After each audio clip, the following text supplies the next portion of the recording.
Jika saja Rasulullah tidak menahan dirinya pada malam yang mencekam itu, maka keesokan paginya, seluruh anak-anak kota Madinah akan melihat sebuah pemandangan yang tak masuk akal. Mereka akan mengerumuni sebuah tiang di dalam Masjid Nabawi, melihat sesosok iblis dari golongan jin ifrit yang terikat tak berdaya, menjadi bahan tontonan dan mainan anak-anak. Sebuah peristiwa besar nyaris saja mengubah sejarah peradaban manusia dan dunia gaib secara bersamaan. Namun, mengapa pemandangan epik itu tidak pernah terjadi? Mengapa makhluk mengerikan itu pada akhirnya dilepaskan kembali ke dalam kegelapan malam? Saat kita melangkahkan kaki ke dalam Masjid Nabawi hari ini, mata kita akan dimanjakan oleh kemegahan arsitektur yang tiada taranya. Ratusan tiang marmer berhiaskan emas berdiri kokoh, menyangga atap-atap yang dihiasi kaligrafi indah. Ribuan peziarah dari seluruh penjuru dunia duduk bersimpuh, memanjatkan doa di antara tiang-tiang megah ini. Suasana damai dan tenang seakan memeluk setiap jiwa yang datang. Namun, di balik keindahan dan kedamaian fisik bangunan ini, tersimpan sebuah rahasia besar. Tiang-tiang ini berdiri di atas jejak sejarah masa lalu, yang menyimpan kisah pertarungan epik antara kebaikan mutlak melawan kejahatan murni yang tak kesat mata. Mari kita mundurkan waktu, kembali ke belasan abad yang lalu, ke masa-masa awal Islam mulai bercahaya di kota Madinah. Pada masa itu, kemegahan Masjid Nabawi bukanlah terletak pada pualam atau emas permata, melainkan pada kesederhanaan dan keikhlasan jiwa-jiwa yang bersujud di dalamnya. Tiang-tiang penyangga atap hanyalah batang-batang pohon kurma kering, dan lantainya beralaskan pasir gurun yang murni. Namun, justru di antara batang-batang kurma inilah, langit dan bumi seringkali menjadi saksi atas peristiwa-peristiwa luar biasa yang melampaui akal sehat manusia. Peristiwa yang menembus batas antara alam nyata dan alam gaib. Malam itu, angin gurun berhembus lembut menyelimuti kota Madinah yang telah tertidur pulas. Di dalam kesunyian masjid yang hanya diterangi cahaya rembulan dan beberapa pelita kecil, sang Nabi sedang berdiri tegap, menghadap ke kiblat. Beliau tenggelam dalam kekhusyuan sholat malam, bermunajat kepada Sang Pencipta alam semesta.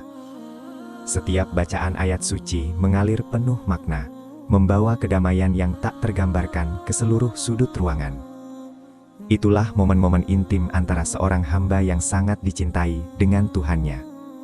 Namun, kedamaian malam itu ternyata memancing amarah dari makhluk kegelapan, yang tak rela melihat cahaya ketaatan bersinar begitu terang di muka bumi. Di tengah keheningan munajat tersebut, sesuatu yang gelap dan penuh kedengkian mulai menyusup masuk ke dalam area suci masjid. Sesosok makhluk dari golongan jin yang paling kuat dan paling jahat, yang dikenal sebagai ifrit, datang dengan satu tujuan yang sangat keji. Makhluk ini tidak datang sekadar untuk menggoda dengan bisikan, melainkan membawa niat jahat untuk mencelakai fisik utusan Allah yang sedang lengah dalam kekhusyukan sholatnya. Hawa panas mulai menyebar, dan bayangan hitam pekat bergerak cepat menyerupai badai pasir kecil di dalam ruangan, mengincar sosok mulia yang masih berdiri tegak, melantunkan ayat-ayat suci. Ifrit yang pendendam itu tidak datang dengan tangan kosong. Dalam cengkraman tangannya yang mengerikan, ia membawa sebuah bola api neraka yang berkobar-kobar dengan dahsyat. Niatnya sangat jelas dan kejam. Ia ingin melemparkan atau menempelkan bola api tersebut langsung ke wajah mulia sang Nabi, agar sholatnya batal dan wajahnya terluka parah. Makhluk jahat itu merangsek maju dengan kecepatan tinggi, mengira bahwa kelengahan manusia saat sedang beribadah adalah celah terbaik untuk melancarkan serangan mematikan. Api yang dibawanya memancarkan cahaya merah yang menyilaukan, mencoba melawan cahaya kedamaian di dalam masjid sederhana tersebut. Namun, tipu daya makhluk rendahan itu tidak ada artinya di hadapan penjagaan Sang Maha Kuasa. Tepat sebelum bola api yang menyala-nyala itu berhasil menyentuh wajah mulia beliau, Allah memberikan perlindungan mutlak kepada utusannya. Sebuah kesadaran batin dan kekuatan fisik yang berlipat ganda dikaruniakan seketika itu juga. Beliau yang tadinya tenggelam dalam kekhusyukan yang dalam, seketika menyadari serangan mematikan tersebut. Alih-alih mundur ketakutan atau membatalkan sholatnya dengan panik, beliau justru menunjukkan ketenangan dan keberanian yang luar biasa. Sebuah respons heroik yang hanya dimiliki oleh manusia-manusia pilihan yang hatinya telah terpaut kuat pada langit. Dengan gerakan yang teramat cepat dan kekuatan yang dianugerahkan langsung oleh Allah, tangan beliau melesat maju menembus pertahanan gaib makhluk jahat tersebut. Dalam satu hentakan yang luar biasa kokoh, beliau langsung mencengkram leher ifrit yang angkuh itu. Bola api yang dibawa sang jin pun terlepas dan padam saat menyentuh kesucian lantai masjid. Ini bukanlah pertarungan gaib biasa yang mengandalkan mantra, melainkan sebuah benturan fisik murni antara kekuatan spiritual seorang nabi yang paling agung melawan kekuatan kasar makhluk gaib yang selama ini ditakuti oleh manusia awam. Cengkraman itu begitu kuat, mengunci seluruh pergerakan sang ifrit. Jin ifrit yang tadinya datang dengan penuh kesombongan dan niat membunuh, kini mendapati dirinya berada dalam cengkraman tak kasat mata namun sangat mematikan. Ia meronta-ronta dengan sisa tenaga gaibnya, mencoba melepaskan diri dari tangan manusia yang ternyata memiliki kekuatan jauh melampaui batas kodrat manusia biasa. Namun cengkraman itu bagaikan besi baja yang mengunci lehernya. Setiap kali sang ifrit mencoba melawan balik menggunakan energi gelapnya, hawa kesucian yang memancar dari diri sang nabi justru semakin melemahkan eksistensi jin jahat tersebut. Sang ifrit tersedak, kehilangan seluruh kekuatannya, dan untuk pertama kalinya merasakan ketakutan yang teramat sangat. Begitu dahsyatnya cengkeraman yang diberikan, hingga makhluk mengerikan itu tersedak hebat dan air liurnya menetes. Dalam sebuah riwayat yang sahih, Rasulullah menceritakan bahwa beliau sampai bisa merasakan hawa dingin dari air liur ifrit tersebut menetes di sela-sela jari tangan beliau. Rasa dingin itu adalah bukti tak terbantahkan bahwa makhluk gaib tersebut telah sepenuhnya tertunduk, menyerah, dan kalah telak secara fisik maupun mental. Sosok yang tadinya berniat membawa api neraka untuk membakar, justru berakhir membeku dalam ketakutan dan ketidakberdayaan yang luar biasa. Keadilan langit telah ditegakkan langsung di malam yang sunyi itu. Pada detik-detik kemenangan mutlak tersebut, melintas sebuah pemikiran di dalam benak sang nabi. Beliau memiliki kemampuan penuh dan hak untuk memberikan hukuman yang sangat pantas bagi makhluk yang berniat mencelakai utusan Tuhan. Beliau berniat untuk menyeret ifrit yang sudah tak berdaya itu, lalu mengikatnya dengan kuat di salah satu tiang penyangga masjid yang terbuat dari batang pohon kurma. Niatnya agar makhluk angkuh tersebut ditahan di sana hingga matahari terbit, sebagai sebuah pelajaran sejarah yang tak akan pernah dilupakan oleh umat manusia maupun bangsa jin di seluruh penjuru semesta raya ini. Bayangkan saja sejenak, jika niat itu benar-benar direalisasikan. Keesokan paginya, ketika fajar menyingsing dan penduduk Madinah berdatangan ke masjid untuk melaksanakan sholat subuh berjamaah, mereka akan disambut oleh pemandangan yang tak masuk akal. Lebih dari itu, anak-anak kecil Madinah yang polos dan gemar bermain akan berlarian mengelilingi tiang tersebut. Mereka akan menjadikan iblis dari golongan ifrit yang sangat ditakuti itu sebagai bahan tontonan dan mainan yang tak berharga. Harga diri bangsa jin jahat akan hancur lebur berkeping-keping, dipermalukan oleh canda tawa anak-anak manusia di dalam rumah Allah. Beliau sudah berada di ambang keputusan untuk mewujudkan skenario epik tersebut. Tiang masjid sudah di depan mata. Namun, di saat krisis dan penuh kemenangan inilah, sifat asli beliau sebagai rahmat bagi seluruh alam semesta muncul. Tiba-tiba, beliau teringat akan sebuah doa agung dari saudara seimannya di masa lalu, yakni seorang nabi dan raja besar yang pernah menguasai seluruh penjuru bumi dan dimensi gaib. Beliau teringat akan doa agung Nabi Sulaiman alaihi salam. Ingatan inilah yang seketika menghentikan langkah tangan beliau yang hendak mengikat ifrit jahat tersebut ke batang kurma. Berabad-abad sebelumnya, Nabi Sulaiman telah diberikan mukjizat yang tiada bandingannya oleh Allah Subhanahu wa Ta'ala. Beliau tidak hanya memimpin umat manusia, tetapi pasukannya juga terdiri dari barisan bangsa jin, hewan-hewan, dan angin yang mematuhi setiap perintahnya. Jin-jin yang kuat dipekerjakan untuk membangun istana yang megah, menyelam ke dasar lautan mencari mutiara, dan tunduk di bawah otoritas kenabiannya. Kekuasaan mutlak atas dimensi manusia dan dimensi gaib ini adalah hak istimewa yang hanya dianugerahkan kepada Nabi Sulaiman seorang, sebagai bukti kebesaran kerajaan yang pernah ada di muka bumi ini. Hak istimewa itu bermula dari sebuah doa yang dipanjatkan oleh Nabi Sulaiman dari lubuk hati terdalamnya.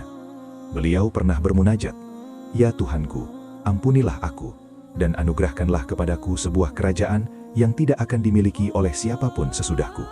Sesungguhnya Engkaulah yang Maha Pemberi." Doa yang diabadikan dalam kitab suci tersebut dikabulkan oleh Allah tanpa keraguan. Allah mengunci mukjizat mengendalikan dan menundukkan jin secara mutlak hanya untuk kerajaan Sulaiman. Dan munajat suci inilah yang terus menggema melintasi ruang dan waktu, hingga akhirnya terdengar di telinga hati sang nabi di malam yang krusial itu di Madinah. Adab dan rasa hormat yang luar biasa tinggi mengalahkan segalanya. Rasulullah menyadari bahwa menawan jin dan menjadikannya budak tontonan adalah bagian dari keistimewaan kerajaan saudaranya, Nabi Sulaiman. Sebagai wujud penghormatan, kerendahan hati, dan ketertundukan mutlak pada janji Allah kepada nabi terdahulu, beliau memutuskan untuk membatalkan niatnya mengikat makhluk jahat itu. Padahal, kekuatan telah beliau miliki, dan kemenangan telah berada dalam genggaman. Namun, beliau menahan egonya. Beliau lebih memilih merawat persaudaraan spiritual antar para nabi, ketimbang menciptakan sebuah tontonan spektakuler bagi penduduk dunia yang hanya bersifat sementara. Dengan penuh keagungan jiwa, beliau pun mengendurkan cengkramannya yang sekuat baja dan melepaskan jin ifrit tersebut. Makhluk yang tadinya datang membawa api kesombongan itu, kini lari terbirit-birit menembus kegelapan malam, membawa pulang rasa malu dan kehinaan yang tak terhingga. Ia diselamatkan dari keaiban menjadi mainan anak-anak Madinah, namun ia diusir kembali dalam kondisi paling hina, bagaikan seekor hewan yang tertunduk kalah. Sementara itu, di dalam masjid yang kembali sunyi dan damai, sosok mulia tersebut melanjutkan ibadahnya, melantunkan ayat-ayat suci, seolah pertarungan epik barusan hanyalah tiupan debu pasir yang sirna. Keesokan paginya, matahari terbit menerangi wajah-wajah damai penduduk Madinah. Setelah selesai memimpin rutinitas ibadah pagi berjamaah, sang Nabi duduk berbalik menghadap para sahabatnya yang setia. Di tengah udara pagi yang sejuk, beliau pun menceritakan kejadian luar biasa yang menimpa dirinya pada malam harinya. Beliau mengisahkan bagaimana Ifrit datang membawa api, pertarungan singkat yang terjadi, hingga akhirnya air liur makhluk itu terasa dingin membeku di tangannya. Para sahabat duduk terdiam, mendengarkan dengan penuh kekaguman dan rasa takjub akan besarnya perlindungan mutlak yang diberikan Sang Pencipta kepada pemimpin mereka. Mendengar kisah epik tersebut, para sahabat baru menyadari bahwa malam yang mereka lalui dengan tidur pulas ternyata menyimpan pusaran bahaya gaib yang sangat nyata. Mereka juga belajar satu hal yang jauh lebih penting dari sekedar pertarungan gaib, yakni tentang kebesaran adab seorang pemimpin yang paling mulia. Sang Nabi menutup ceritanya dengan mengatakan, "Jika aku tidak teringat doa saudaraku Sulaiman, pasti jin itu sudah terikat pagi ini dan menjadi mainan anak-anak penduduk Madinah." Sebuah kalimat sederhana yang menyimpan lautan hikmah tentang penguasaan diri yang sempurna dan bagaimana nilai adab selalu ditempatkan paling tinggi di atas kekuatan murni. Kisah menakjubkan yang termaktub jelas di dalam berbagai catatan sejarah ini bukanlah sekadar dongeng sebelum tidur, melainkan sebuah realitas historis yang menegaskan posisi kedudukan para utusan Tuhan. Kisah ini menjadi fondasi abadi bagi umat manusia tentang bagaimana berinteraksi dengan dimensi gaib, tidak dengan ketakutan yang merendahkan diri dan tidak pula dengan rasa jumawa. Masjid Nabawi telah direnovasi berkali-kali melintasi zaman, bertransformasi dari sekadar batang kurma dan pelepah daun menjadi salah satu mahakarya arsitektur terindah di muka bumi saat ini. Namun, esensi dan rekam jejak kejadian epik malam itu masih terekam kuat membelah dimensi waktu. Setiap tiang pu alam yang kini berdiri dengan begitu angkuh dan megahnya di dalam area Raudhah serta wilayah sekitarnya, sesungguhnya merepresentasikan titik-titik pertarungan krusial di masa lalu. Walaupun wujud fisiknya telah dihias oleh emas dingin yang menyilaukan mata, tanah tempat fondasinya berpijak adalah tanah yang sama di mana kaki sang Nabi bertumpu dengan kokoh saat menaklukkan iblis terkuat. Tanah yang pernah menyerap sisa panasnya api neraka yang dibawa Ifrit. Saat peziarah kini bersujud menangis merengkuh tiang-tiang tersebut, sesungguhnya kening mereka bersentuhan dengan panggung sejarah kebaikan mengalahkan kejahatan absolut. Betapa agungnya jiwa sosok utusan terlahir ini. Beliau sejatinya bisa saja mengambil keputusan yang akan membuat namanya selamanya ditakuti sebagai sang penakluk Raja Jin, menyuguhkan sebuah bukti fisik tontonan yang akan memaksa seluruh dunia untuk tunduk tanpa syarat kepadanya. Namun, jiwa yang dipenuhi cahaya rahmat itu sama sekali tidak lapar akan pengakuan semu semacam itu. Beliau lebih memilih merawat cinta kasih antar sesama hamba Tuhan.